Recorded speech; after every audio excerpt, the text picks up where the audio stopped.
앉으시죠.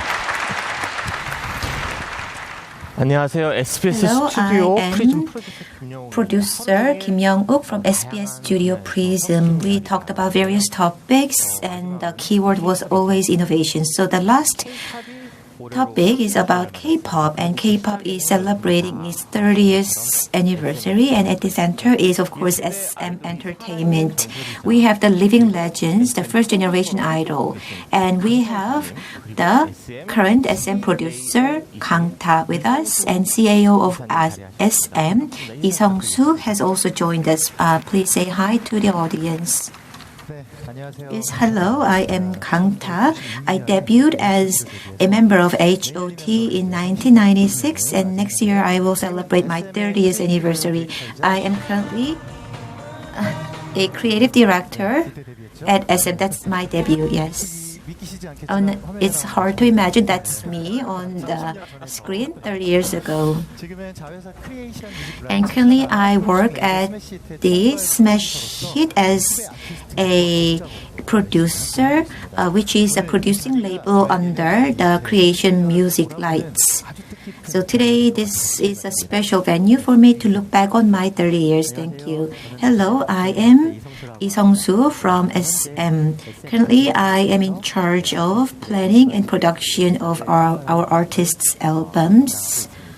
Nice to meet you. Thank you. So SM's 30 years.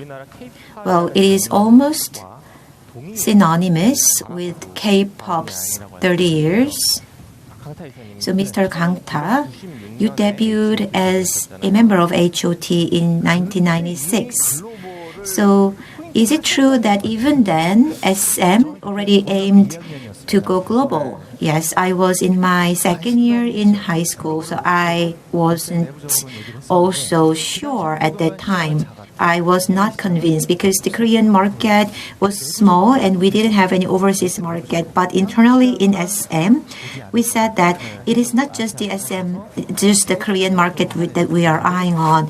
We will go global. That was what we have been hearing. Yes, so that's 30 years ago, and you still had global strategies. Yes. And the word K-pop, actually before that, we had the word Hallyu, the Korean wave, and I heard that it was your concert where this Hallyu Korean wave was first used. Is it right?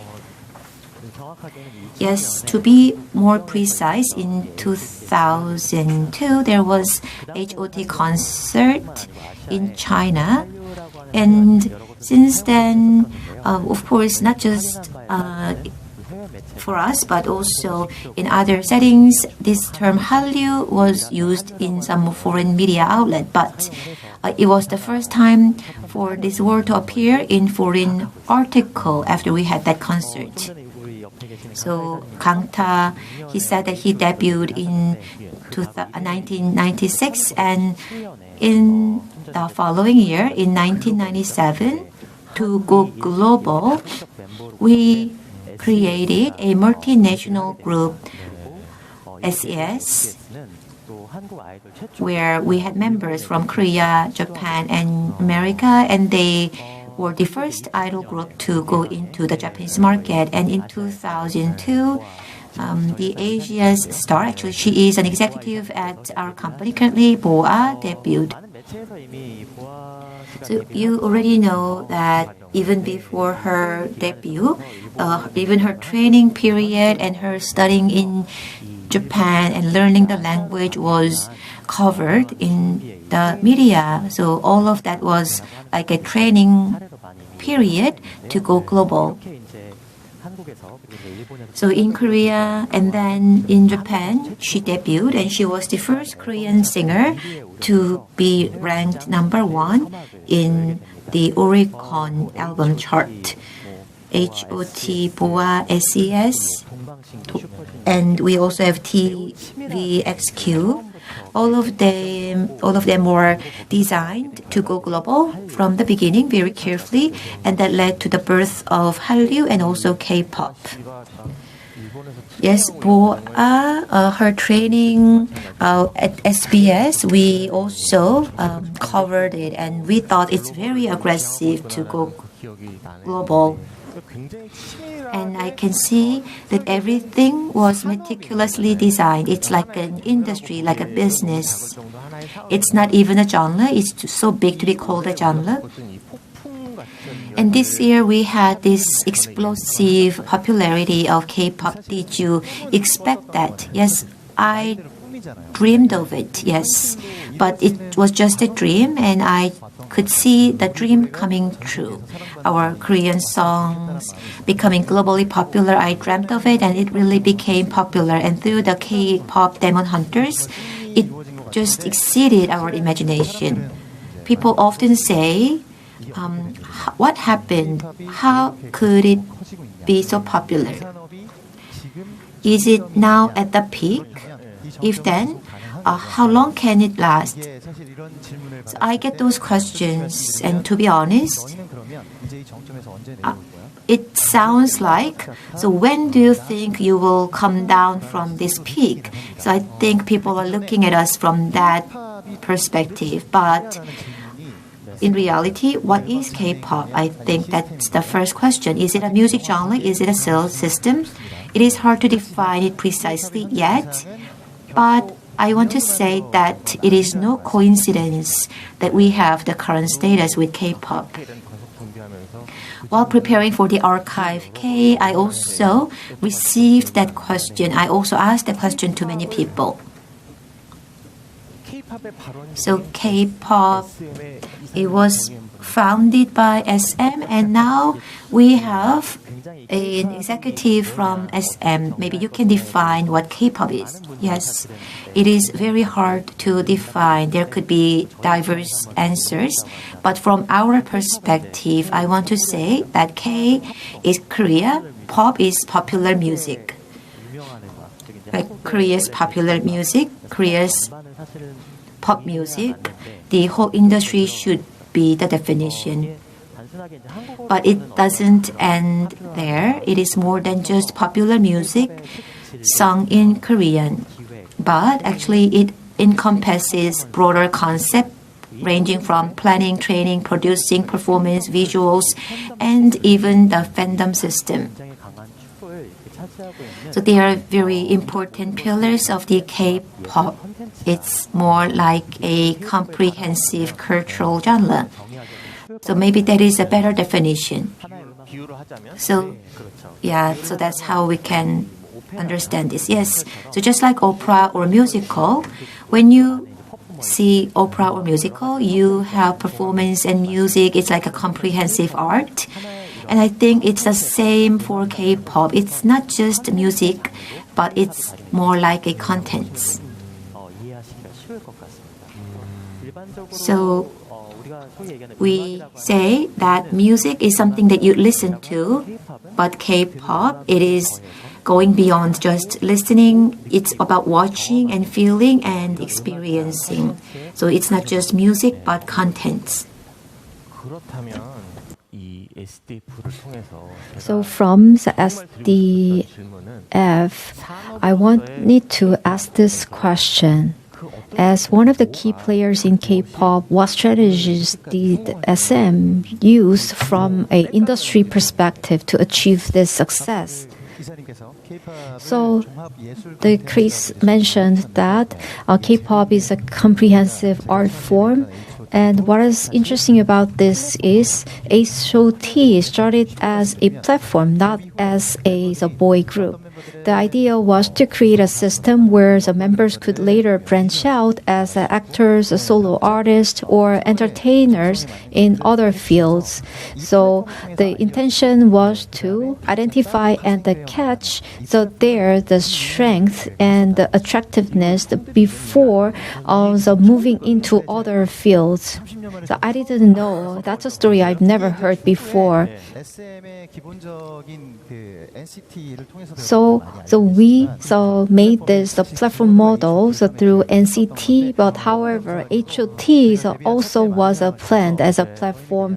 But thankfully, the group became so popular right after debut that replacing members was no longer an option.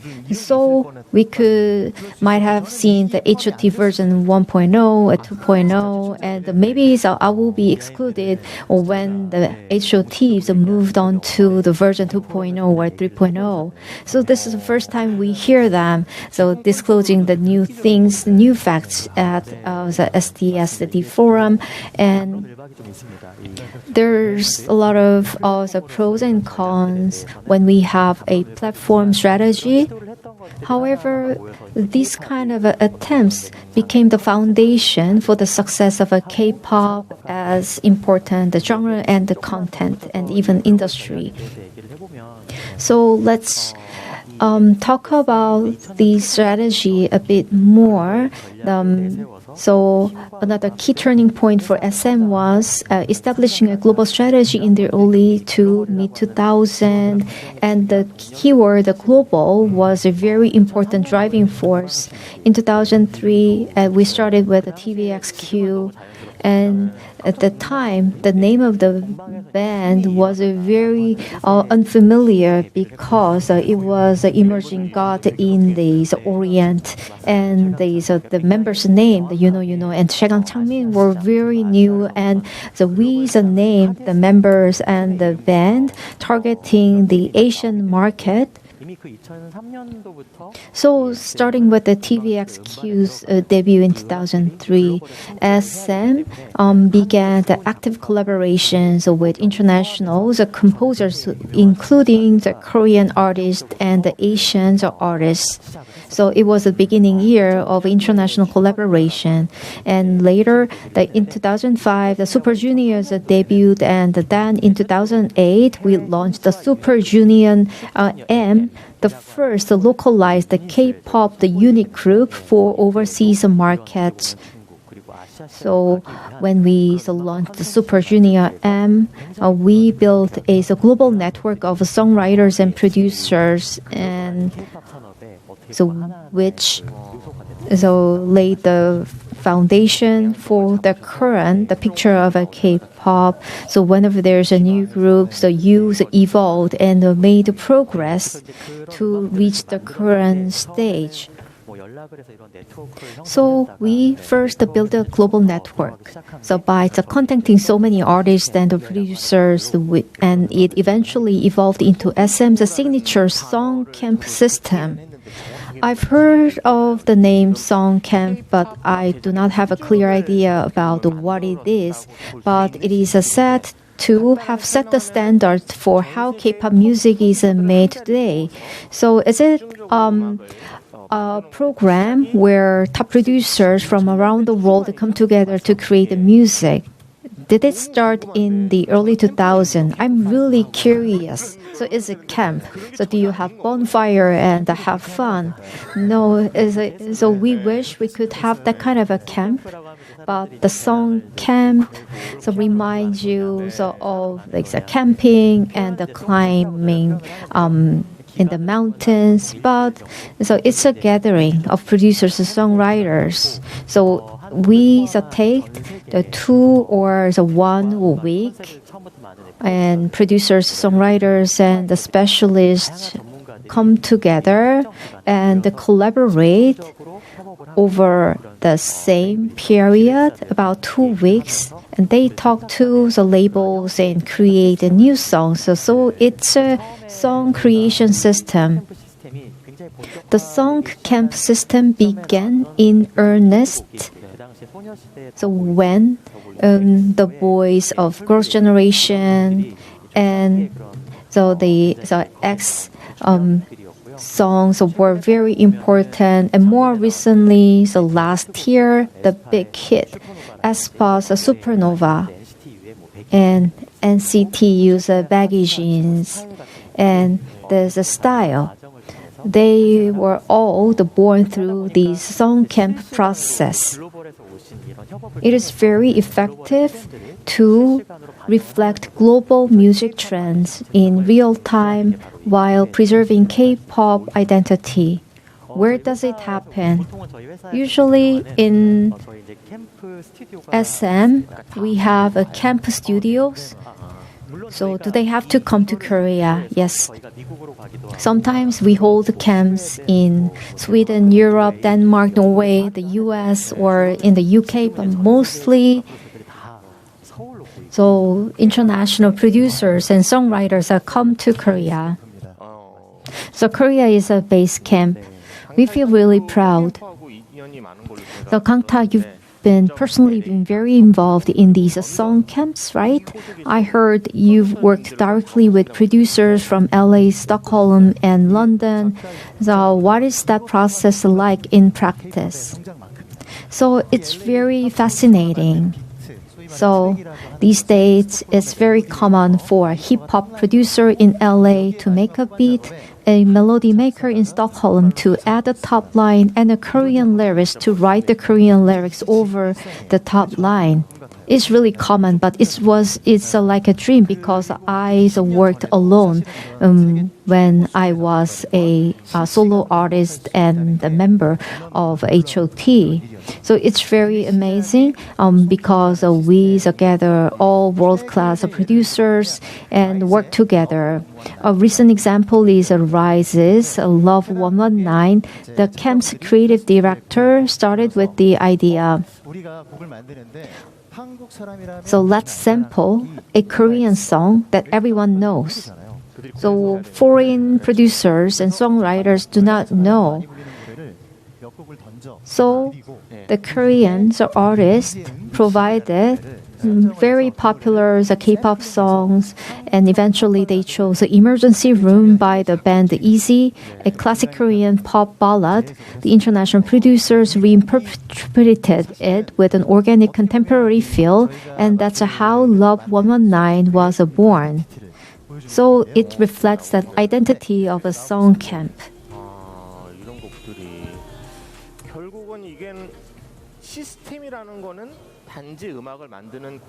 So you have a system. It's not just about a music creation process. It's based on the artist and the fandom, and that are combined to make a virtuous cycle. Because you have the system, the K-pop could grow into the global industry it is today. What makes me curious is during the early days of HOT and SES, the first generation idols, how did the relationship between fans, artists, and the company evolve? And compared to today's fandom culture, so what were the main differences? So can you compare the then fandom culture and today's fandom culture, Kangta, as someone who witnessed all 30 years of this evolution? What's your perspective? So I saw the change. However, the passion of fandom isn't changed. It's just the way they express it that has evolved. Back then, SM's approach was to closely observe the fan reactions and build a framework. And so Chris also, he is a monitor the response of fans in the PC communication network. And so we had a monitoring team, and I was a part-timer, so who reported the fans' reaction to the SM headquarters, even though I'm a director right now. And SM fans were not given a guideline from a company, but fans decided to carry the white balloons and the uniform, and which was very impressive. Later, the different groups of fans decided their own colors to cheer for the artists, and the SM provided on the system. As mentioned, SM was the first company that created the monitoring team, and also SM fans was the first group to create a dedicated fan on the fandom and the network. And by the late 2000s, fan clubs began to evolve into full-fledged fandoms. With the rise of the internet, social media, and the YouTube, fans became distributors themselves, editing videos, making fan songs, creating memes, and producing their own content. So before, So artists and companies were distant from fans. However, throughout this change, the fandoms became an internal driving force of the K-pop industry, not as consumers. By the mid-2010s, fandom had become a central axis of the entire IP ecosystem. It's one of the most distinct identity of K-pop. Today, fandoms are no longer just consumers with a market influence. They become social and cultural voices. We often see fan-led donations or environmental campaigns gaining international media attention. So we also need to, again, look at the past 30 years. So how do you view this transformation, the Kangta? What's your impression? Honestly, I feel very proud. In the past, being a fan simply meant someone who likes an artist, but today it feels more like a people who create value together. Fans now express their own social messages, and seeing their influence spread globally makes me realize that K-pop has evolved beyond music. It's become a cultural movement.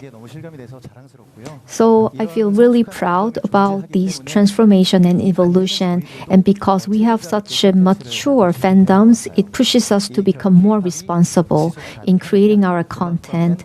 For K-pop to remain sustainable, it's essential that music and fandom continue to grow together in a relationship of mutual respect. No one would deny that SM has played a defining role in shaping what K-pop is today.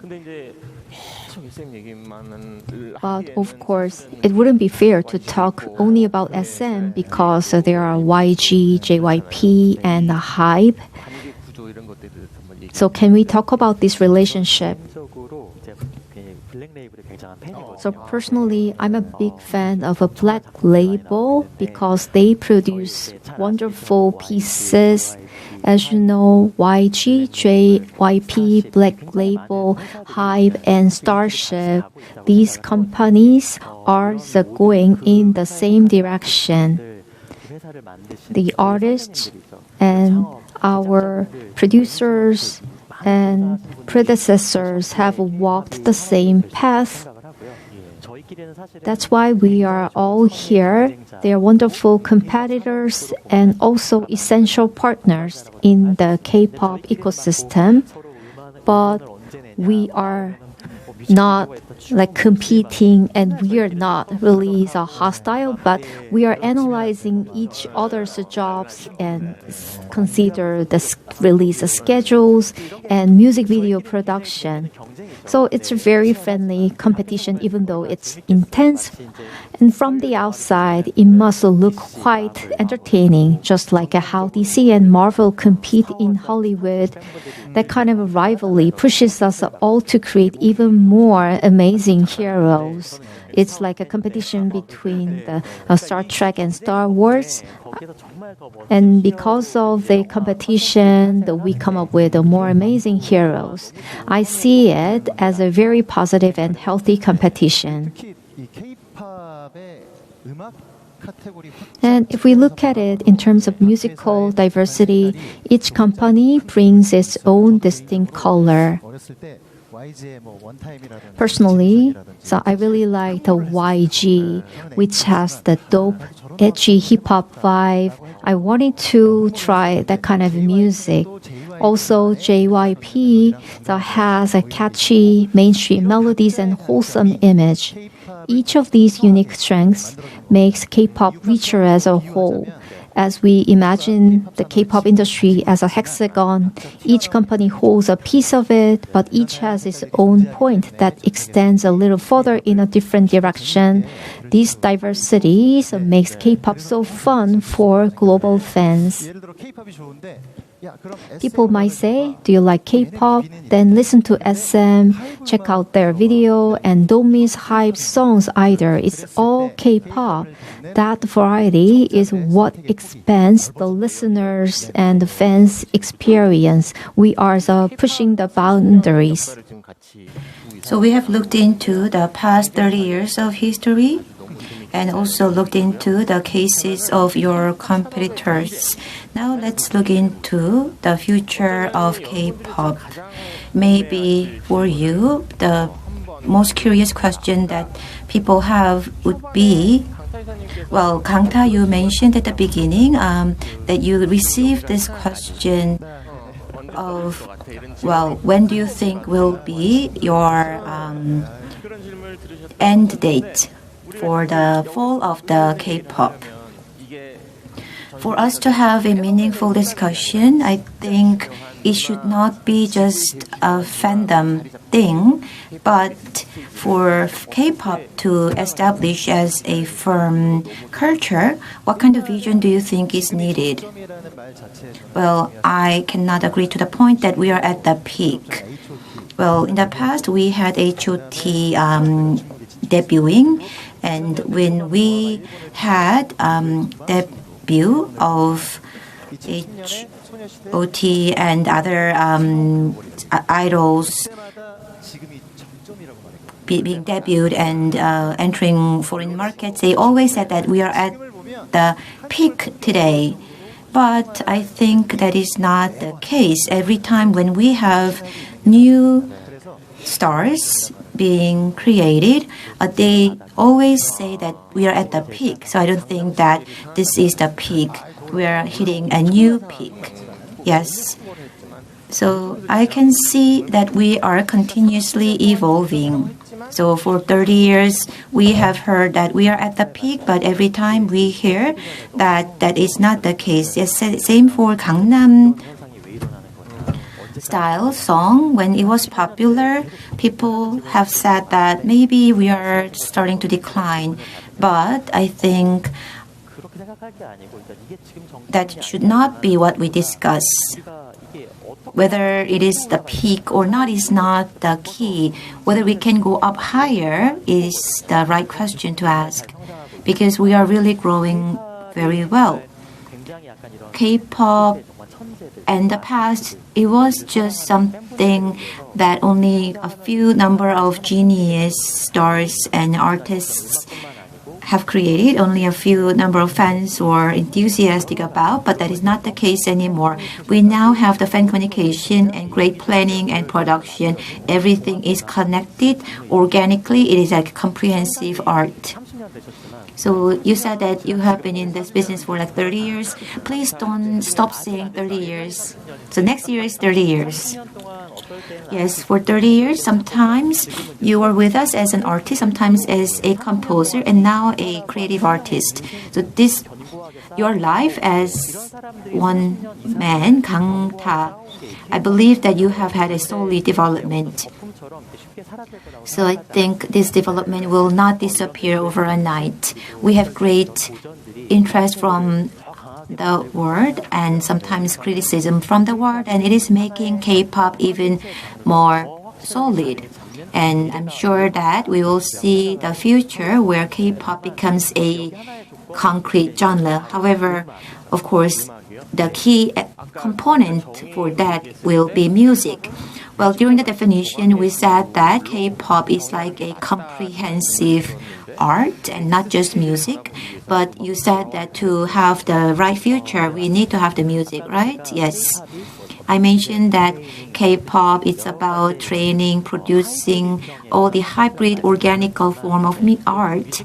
But I believe that the basis is always the music, whether it's opera or musical. The core is music. Like record labels or producing companies, we work together with artists and we create music. So we need to have artists and music. So for K-pop to go beyond a certain music genre, actually we have so many diverse music genres within K-pop. It's not just hip hop. It's not just one specific genre.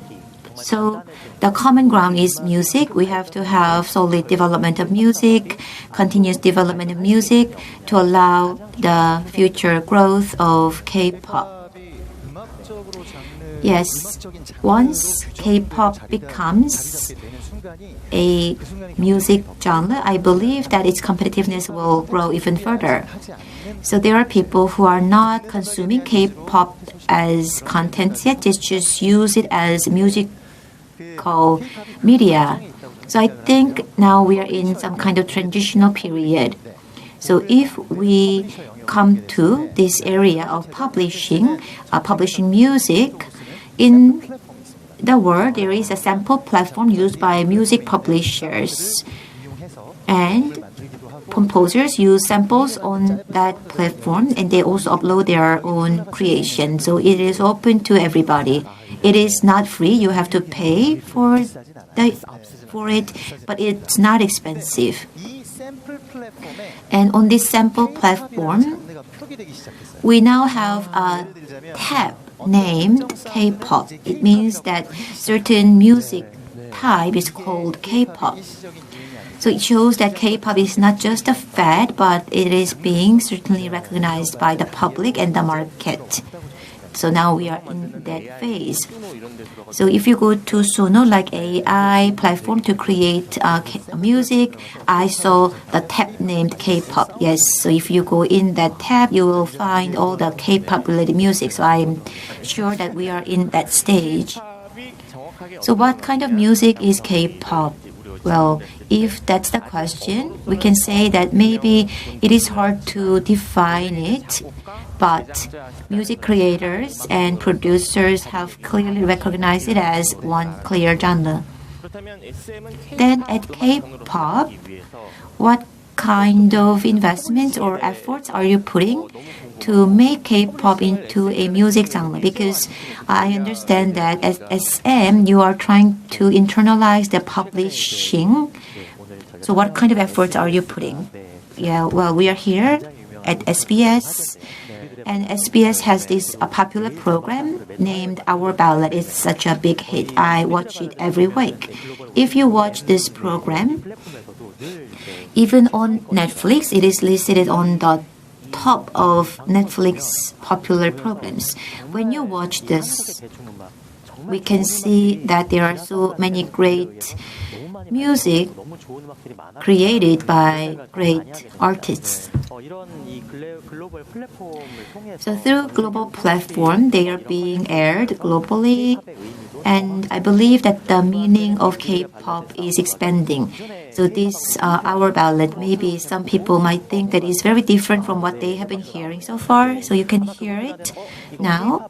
And some people might think that this is not just K-pop, but this is K-country music or K-ballad. So at SM, I believe that we have to, of course, that the basis is music, and we have to make that music more solid. We have to have better understanding. So we have to know what kind of music exists within this category of K-pop. So we will go into a detailed classification of music within K-pop so that we can enhance the musical fundamental of K-pop. That sounds very scientific. Well, we call this the culture technology. It is not something that we do out of gut feeling, but we have to have clear scientific approach. So that is what we are trying to do at SM. So classic, electric music, contemporary R&B, and ballad, various musical genres. To befit them, we are creating the right labels so that we can expand them in the proper manner. And not just K-pop, but there are multi-labels that we have created, and we want to supply music in the stable way. So that's why we have KMR, a publishing company that we have created under SM. And what we are trying to do is, of course, there are great artists in Korea, but in the US, Denmark, Sweden, there are great composers. And we sign publishing contract with them at this company so that we can create demos, we can invite them to Korea, we go there so that we can have like camps and various programs to create demos. And when we have great composers in Korea, we want to support their global entrance. So there are various activities that we are carrying out so that we can further enhance our musical fundamentals. This company is not just limited to SM, but actually it is supplying to all the other entertaining companies so that we can have greater competitiveness for the K-pop industry. So LAC, actually, we have certain labels that are needed, certain support needed for different labels. I think we should provide right support. So labels are created to support K-pop in the right way, and proper supports should be extended. So even publishing companies now under operation. So when you think of K-pop, there are certain music like trendy pop music, but with crossover. But within that, there could be various categories of music, and that should be internalized to solidify the identity of K-pop and define K-pop as one clear genre, and even royalty will be internalized.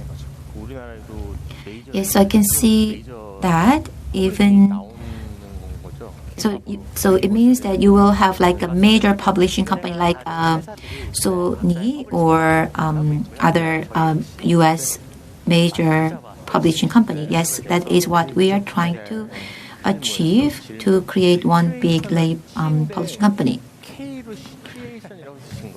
So actually for your creation, it starts with K and not C. So is it targeting the K-pop? Yes. And also in some European countries, C can be written with the alphabet K. So that is why we have put that. And also it is to represent K-pop as well. So it is like a venue for all the great artists and creators to come together. So that is the label that you have created. Yes. So we are looking back on the past 30 years of K-pop. I was so honored to have this discussion. So to two of you, I just want to listen to any final remarks from both of you. Yes, we have been through past 30 years, and in the last 15 to 20 years, I felt that just like people ask me all the time, I always had question mark whether we can have future growth. But after 30 years, I have the confidence that we have the potential to grow even further. Well, from your label, do you have any song that you are expecting? Yes, under SM, we have this label named Smart, and Im Si-hwan, after 30 years of debut, he will be releasing an album as a solo. It is pop music, easy to listen to. So I debuted as an HOT member, and I thought that idol's lifespan is short. Actually, that might be true, but I have been in this industry for 30 years, and this big umbrella of SM has transformed me in various ways. So to the young idols as a producer, as I'm expanding my work, I think it is giving good guidance to the young idol, because I want to show to the young idol artists that you have future, long future as an artist and musician. So that is some kind of guideline that I want to give to the young artists. So that's why this smart label is being run. 아무나 이사하는 거 아니고. So anybody cannot be the director, executive at SM. So I consider myself to be as an employee of SM. 열심히 하고 있습니다. 이사님도 간단하게. So Chris, do you have any final comments? 네, 뭐 스크립트는 없는데. So I didn't prepare some my final remarks, but 힘을 받고 있잖아요. the music has big power. 음악을 배우지 않아도 So infants and the babies cry when they listen to a minor the toned music, and they feel excited. They listen to a happy song. So it's a global and universal the language of empathy. It's a very powerful language. So we don't know how far the K-pop could go, but we need to think about how we can take advantage of this big opportunity or the big influence for the next generation. So now the K-pop is establishing its position as the one separate genre, and we want to utilize the power of a K-pop to think about the future of Korea and the future of the planet. So we want to exert the good influence with K-pop. And I think that this is a very opportune moment, and also that kind of a motive that can be the driving force behind the further growth of K-pop. Thank you very much for sharing the insights about the K-pop. Thank you for your invitation.